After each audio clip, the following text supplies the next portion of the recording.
तो जो बन गई वो अवेंजर्स मूवीज़ तो हम बहुत ज़्यादा एंजॉय करते हैं, लेकिन कुछ अवेंजर्स मूवीज़ हैं और बहुत ज़्यादा एक्साइटिंग अवेंजर्स मूवीज़ हैं जो कि बन नहीं पाई, या फिर कह दो कि आइडिया लेवल पे ही कैंसिल कर दी गई। जो कि सभी मूवीज़ को ना बनाने के कुछ ना कुछ तो रीजंस थे ही सही, जिसमें से सबसे पहली आती है अवेंजर्स कैंग डायनेस्टी। और इसको ना बनाने का रीज़न काफ़ी इंटरेस्टिंग है। तो क्या हुआ था कि जोनाथन मेजर्स क्रीड में एक रोल कर रहे थे एंड वो ठहरे में मेथड एक्टर, तो उन्होंने वही रोल की रिहर्सल अपनी गर्लफ्रेंड के ऊपर कर दी। और वो मार्वल वालों को अच्छा नहीं लगा कि मतलब हमारे यहाँ कैंग का रोल कर रहा है और किसी और मूवी के लिए इतनी डेडिकेशन, तो फिर वो मूवी ही कैंसिल कर दी और इसको भी निकाल दिया उसमें। जो कि फिर आते हैं यंग अवेंजर्स, जिसमें आती है एंटमैन की बेटी और वोंडा के बेटे और सारे अवेंजर्स जो भी बाप बन चुके हैं, माँ बाप बन चुके हैं, उनके बेटे।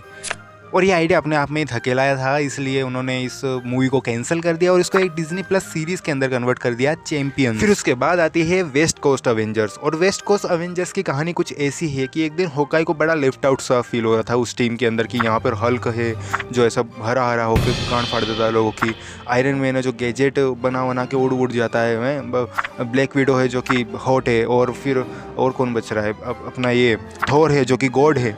एंड मैं क्या हूँ यार, मैं तो मतलब तीर ही चलाता हूँ, उल्टा तीर वीर चला के उड़ता तीर अपनी गांड में रूल ले लेता हूँ, तो मतलब मेरी प्लेस कहाँ है इस टीम में। तो उसने सोचा क्यों ना मैं खुद की एक टीम बनाऊँ जिसमें मेरे जैसे लोग हो, जिनकी कुछ कुछ पावर्स नहीं है, ऐसे ही थोड़ा बहुत तीर वीर चलाते सीख लिया, किसी ने कुल्हाड़ी चलाते हुए सीख लिया होगा, किसी ने लट्टू घुमाते हुए सीख लिया होगा, तो ऐसे ही लोग से भर के एक टीम बनाता हूँ। और इसका आइडिया लेके वो निक फ्यूरी के पास गया और निक फ्यूरी को बोला कि सर मैं ऐसा कुछ बनाने की सोच रहा हूँ। तो उन्होंने बोला बढ़िया बेटा, बनाओ कोई दिक्कत नहीं, बनाओ, क्या दिक्कत है इसमें, बनाओ, खुश रहो ज़िंदगी में।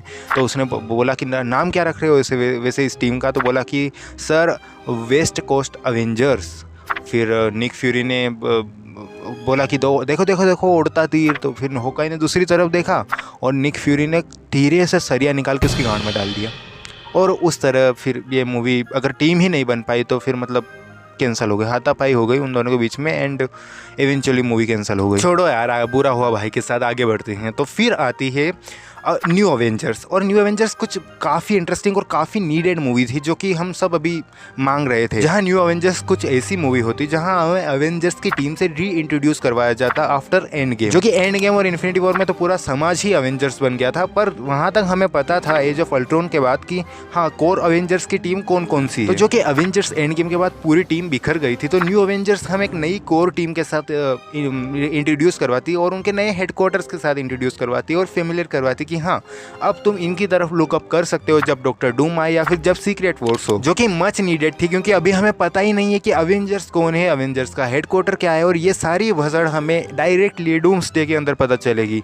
इमेजिन करो कि इन्फिनिटी वॉर के अंदर ही तुम्हें अवेंजर्स से इंट्रोड्यूस करवाया जा रहा है, कितना बुरा होता। बट ये हियर वी आर, मार्वल को शी हल्क बनानी थी, नहीं तो बढ़िया से एक अवेंजर्स मूवी बन सकती थी जिसमें कैंग को लोकी की तरह विलन बना सकते थे, जो कि बाद में जिंदा भी रहता और इस अवेंजर्स मूवी के लिए पे ऑफ भी कर देता। जहां अगर मार्वल को फिर कैंग को साइड लाइन भी करना था तो आराम से कर सकते थे, इससे लोग खुश भी हो जाते और डॉक्टर डूम अच्छे से और भी अच्छे से इंट्रोड्यूस हो जाता। पर गरीब की गांड मस्ती तो देखो, अगाथा काउन ऑफ केओस बनाएंगे साले। चलो छोड़ो, फिर आगे बढ़ते हैं। तो आगे आती है अवेंजर्स वर्सेस हल्क, जिसके अंदर ये लोग world war Hulk story line, जिसके अंदर हल्क पगला जाता है, इवन ब्लैक विडो से भी नहीं मानता, सन इस लो घंटा सन इस लो, गाड़ फाड़ दूंगा सबकी, मतलब हो जाता है वो पागल। तो वैसा उस पूरे इवेंट को ये लोग एक अवेंजर्स मूवी के अंदर कन्वर्ट करने वाले थे, जो कि ये मूवी कंप्लीटली शेल्ड नहीं हुई है, ये बस अभी के लिए रोक दी गई है क्योंकि यूनिवर्सल वाले गांड मस्ती कर रहे हैं, बीच में उंगली डाल रहे हैं कि नहीं बनाने दूंगा, नहीं ही बनाने दूंगा, मेरे पास राइट्स, बना के दिखा।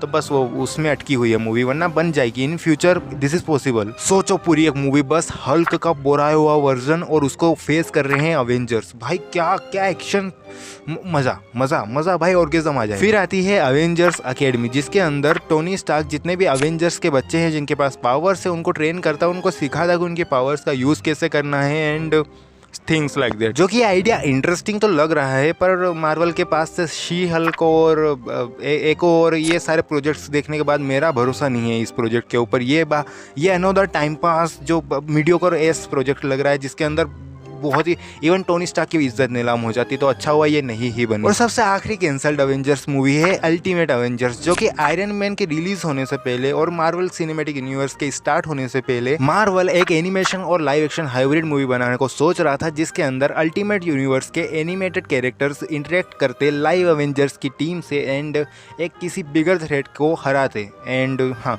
यही पूरी मूवी होने वाली थी। पर यह आइडिया उनको बहुत रिस्की लग रहा था, क्योंकि उस समय सुपर हीरो मूवीज के बड़े अच्छे दिन नहीं चल रहे थे। एंड फिर उन्होंने ये कैंसिल करके आयरन मैन बनाने का सोचा, जो कि सक्सेसफुल हो गई। और उस वजह से मार्वल यूनिवर्स आज यहाँ है जहाँ हम अवेंजर्स डूम्सडे के लिए एक्साइटेड हैं। तो यही वो कैंसल्ड अवेंजर्स मूवीज थी जो कि अभी तक नहीं बनी या फिर आइडिया लेवल पे स्क्रैप कर दी गई। अब इनमें से तुम्हारी कौन सी फेवरेट थी, या फिर तुम मतलब फेवरेट तो क्या, तुम किसके लिए ज़्यादा एक्साइटेड होते अगर वो बनती, या फिर तुम किसके लिए रिग्रेट हो रहा है कि अगर ये काश ये बन जाती। तो ये सारी चीज़ें कमेंट बॉक्स में बता देना। एंड अगर वीडियो अच्छी लगे तो वीडियो को लाइक कर देना, अपने दोस्तों के साथ शेयर कर देना एंड सब्सक्राइब कर देना, नहीं तो हल्का पागल होकर तुम्हारे बेडरूम में घुस जाएगा। बाय।